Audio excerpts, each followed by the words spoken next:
Hello everyone, this is Jason for Primetime Aquatics, and today in this video we're going to be talking about stocking ideas for a 2.5 gallon, so stay tuned. So we've done videos on stocking ideas for 10 gallons, 20 gallons, and 55 gallon fish tanks. I will put those in the description below as well as in the upper right hand corner throughout this video. But we've been asked about stocking ideas for 2.5 and 5.5 gallon fish tanks, and there's a reason why we haven't done it.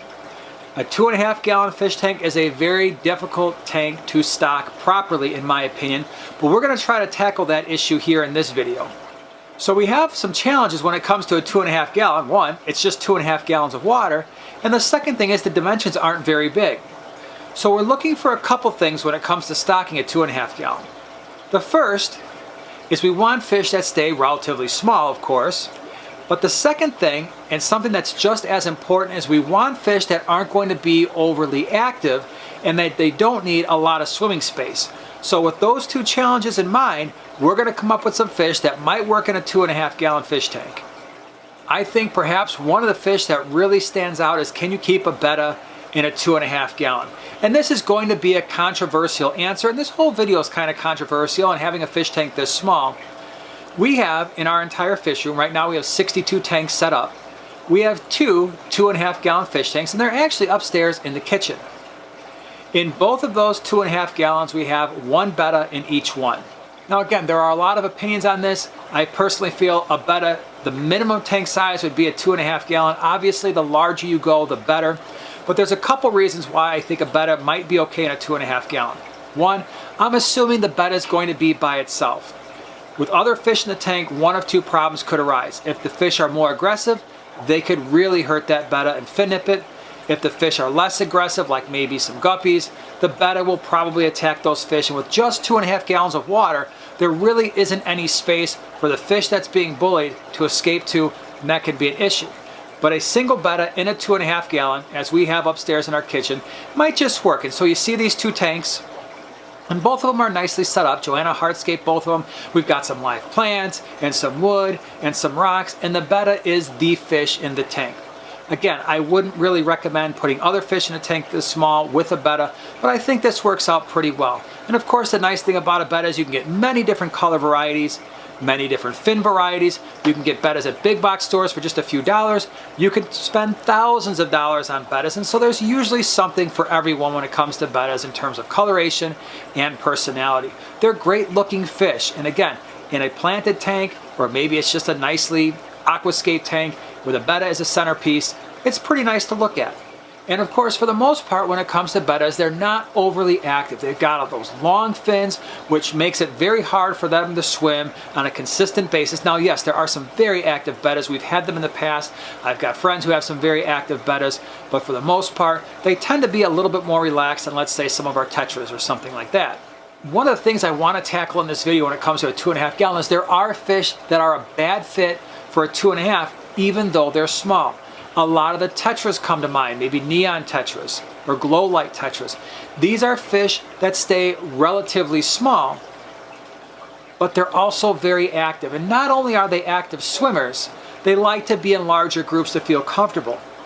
We can't accomplish either one of those two things in a 2.5 gallon tank. We can't give them the large school that they need or enough swimming space. And so I would caution you against that. What does work well in a 2.5 gallon? Another option are endlers. This is a relatively common fish, yes, I know, but again, we're limited in the options we can put in a 2.5 gallon fish tank. Endlers might work just fine. They're relatively small, they don't need a large school, and while they do like to swim around, they're not as active as a lot of other fish, and they can be absolutely beautiful. You can see these males here that have a lot of nice color. They've got a lot of nice personality, and so maybe you start with 4 or 5 in a 2.5 gallon tank. The only thing that we have to worry about is if they start to breed, we're going to have to remove the babies to reduce the bio load in such a small area. But they do have wonderful personality. They do have a lot of nice color. It could certainly be an option. Again, I would not mix endlers and Bettas in a 2.5 gallon together, but either one of them could potentially work. Now again, here you're seeing some really cool endlers. I highly recommend, we did a couple fish room tours where you can see more endlers. One was for creative pet keeping. Really cool fish room tour. I'll put that in the description below. And the other one was L.R. Brett's fish room tour. He has some cool fish. I will put that in the description below as well in case you want to see some more of their fish. The next option I want to talk about, and this is something that's not as common, but I think it's a really great fish, especially for a 2.5 gallon. And of the fish I've mentioned so far, this might be our best option. And that is Heteranodon formosa, the Florida least killifish. Now, a while back, we had these in a 20 gallon, a standard 20 gallon. And one of the things I mentioned when we were looking at this fish is it was a big mistake to put a fish this tiny in such a large tank. The males, if we're lucky, maybe get to a 1/2 inch. The females, not much larger. Maybe you're looking at a 1/2 inch to 5/8 of an inch. But these are absolutely tiny fish that easily get lost in a large tank.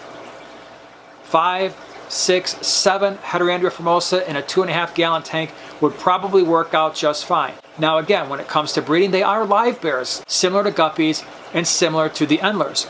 They have really tiny fry. They might not survive in such a small tank, but they're really cool, small fish, not super active swimmers. So let's talk a little bit about our cleanup crew for a 2.5 gallon tank. We are extremely limited here as well. Now there are some very small fish that are labeled as nano fish, and you might think that these fish might work out well in a 2.5 gallon. I would caution you against 2 of them. 1, Otos. Lots of people like Otos. They stay small, they're really cute. But otocinclus are not good fit for a 2.5 gallon fish tank for, again, a couple reasons. 1, in my experience, they are really sensitive to changing water parameters. In a 2.5 gallon fish tank, because the volume is so small, the water parameters are probably going to change more frequently than a larger tank. And the Otos really aren't set up well to handle that. The second reason is that Otos tend to do better in larger groups, and we really can't have a large group of Otos in such a small tank, so I'd stay away from those. The second one are Pygmy Cats. Pygmy Cats are absolutely cute. They're wonderful little fish. They don't get any bigger than an inch, but we have a couple problems with them as well. They also like to be in larger groups to feel comfortable. And the second thing is they can be quite active mid-water swimmers, and a 2.5 gallon really doesn't provide them the opportunity to have that comfort zone with a larger group and be able to actively swim within the water column. So what are our options when it comes to cleanup crews? Unfortunately, fish really aren't an option there, but we do have other things that we can look at. The first thing are shrimp. I would recommend Neocaridina over Caridina shrimp just because they tend to be a little bit hardier in most water parameters. Again, we're keeping in mind in all of these cases, whether it's fish or shrimp or anything else that we mention, that we have a well-cycled and established fish tank. Shrimp, of course, would need that even more so than fish because they're going to be grazing on bacteria and detritus and other things and uneaten food that are in that 2.5 gallon tank. But they can be a wonderful addition to a tank that size, provided that the person who's keeping them has a little bit of experience maintaining proper water quality and a proper environment for those shrimp. In fact, we've done a video on how to care for and breed shrimp. I'll put that out in the upper right hand corner as well as in the description below in case you want more information. But they're great. Maybe you start out with 6 or 8, but again, you'd have to watch the breeding process, make sure that your tank is not being overwhelmed by bioload. The other thing to consider is that shrimp and bettas in such a small little area would not mix well. In fact, even shrimp and endlers might be a tough match. Shrimp and Heteranodon formosa, because the fish are so tiny, that may work. Possibly you might be missing some baby shrimp at some point, but for the most part, that combination might work out okay. The second option you have for a cleanup crew are snails. I recommend 2. A mystery snail might work. In fact, in our one of our 2.5 gallons upstairs, we have a mystery snail with a betta. This is not something I always or typically recommend, but after we added the mystery snail, we watched that combination like a hawk, and the betta, at least for right now, is completely ignoring the mystery snail, and he's going about his business, keeping the tank looking wonderful. Again, we've done videos on how to care for and how to breed mystery snails. I'll put that in the upper right hand corner as well as in the description below if you want more information. Now, mystery snails do get a little bit on the larger side. A single mystery snail in a 2.5 gallon as a cleanup crew would work out just fine. The other option are nearite snails. The advantage there is that they don't breed in fresh water and they stay smaller, and you have a lot of color variety there potentially as well. So I know we didn't present a lot of options for a 2.5 gallon, but we really are limited with that volume of water and that size tank, but it should be a good place to start. You can still have a decent tank sitting on a tabletop or a desktop and have some type of livestock in the tank that's appropriate for that size. If you enjoyed this video, share, subscribe, and we'll see you in the next one.